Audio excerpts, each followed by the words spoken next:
6-3-4. The day is official. Number 5, Midnight Pass. Second was the 6, Holy Hymn. Third was the 3, Fiddler's Hot Pleasure. And fourth was the 4, Messina. 5-6-3-4 official. Horsey.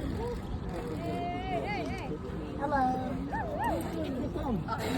The last start. The winner circle is the official winner of this evening's second race. It's number 5, Midnight Pass. She's a 4-year-old chestnut filly by Looking at Lucky out of the Kenny Hughes mare, Guardian. The winner was bred in Kentucky by T.F. Van Meter.